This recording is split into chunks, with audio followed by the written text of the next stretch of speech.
Achat et vente, prêt et négociation, la période mercato est très importante pour les clubs et en Europe, c'est une période très agitée. C'est pourquoi Afrique Sport vous livre les dernières informations du marché. Mais avant de commencer ce numéro, voici notre question du jour. Le Barça doit-il se séparer de Luis Suarez? Vos réponses seront attendues en commentaire.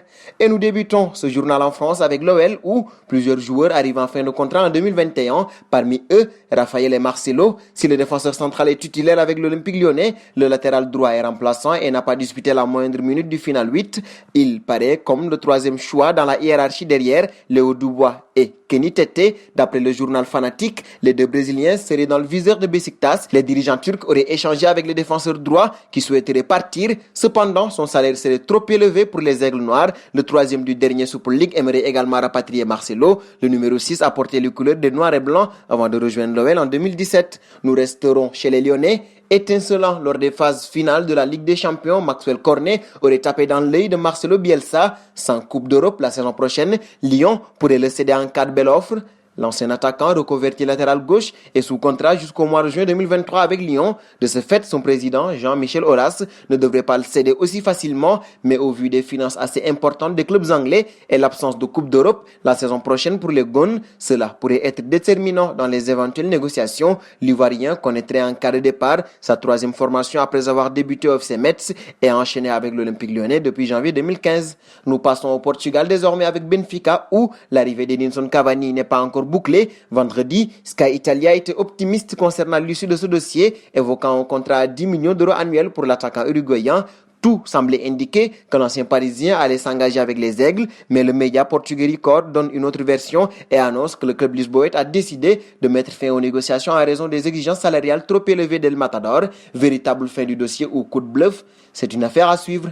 Nous filons en Angleterre désormais avec Chelsea, annoncé proche de la Fiorentina, avec qui il aurait déjà un accord selon les médias italiens. Thiago Silva est également suivi de près par le Chelsea de Frank Lampard, à en croire les dernières informations de The Athletic. Les Blues, qui veulent renforcer leur ligne défensive, seraient même déjà entrés en contact avec le Brésilien. Après des passages au FC Porto, au Dynamo Moscou, à l'AC Milan et au PSG, Thiago Silva pourrait, en cas d'accord avec Chelsea, découvrir un 5e championnat européen dans sa riche carrière. Un bond en Italie désormais, à 2 ans de la fin de son contrat avec le Real Madrid, Karim Benzema peut-il quitter Zinedine Zidane et les merengues alors qu'il a clairement été un des meilleurs joueurs du club espagnol cette saison? À cette question, Cristiano Ronaldo répond oui si l'on en croit Transcendi Palmeri, célèbre journaliste italien spécialiste du mercato. Selon ce dernier, CR7 a demandé à Andrea Agnelli et André Pirlo de faire signer Karim Benzema à la Juve, le joueur portugais n'ayant visiblement pas oublié tout ce que l'ancien Lyonnais lui avait apporté lorsque les deux joueurs évoluaient sous le maillot du Real Madrid pour réussir un des plus grands coups du mercato. Le responsable de la Juventus aurait même déjà noué des contacts avec Pérez.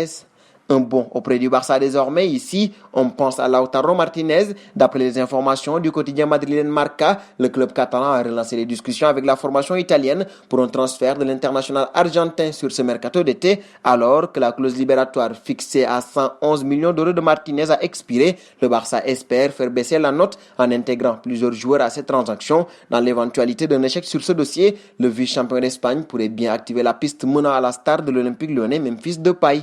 Dernier point de ce journal avec Suarez, alors qu'il ferait partie d'une liste d'indésirables du côté de Barcelone. Luis s'accroche. L'attaquant uruguayen a affirmé vouloir rester en Catalogne dans un entretien accordé à El País, même si cela passe par un nouveau statut. J'entends parler de noms, de potentiels changements, mais personne ne m'a dit qu'on voulait se séparer de moi, a expliqué Luis Suarez. Si c'est le souhait du club, ça serait bien qu'on m'en parle directement. J'ai passé 6 ans au Barça, donc assez de temps pour qu'ils me disent ce qu'ils pensent. Le joueur passé par l'Ajax Amsterdam, annoncé comme cible du club néerlandais, n'a donc pas prévu de quitter les Blaugrana de sitôt. Bartomeu devra trouver d'autres alternatives. Et c'est terminé pour ce journal du Mercato spécial Europe. Chers amis internautes qui nous suivez d'un peu partout, la famille Afrique Sport s'élargit de jour en jour. Pour nous aider à faire grandir notre chaîne, n'hésitez pas à partager nos contenus. Nous vous donnons rendez-vous demain, tout en vous invitant à vous abonner sur Afrique Sport pour ne rien manquer du marché des transferts.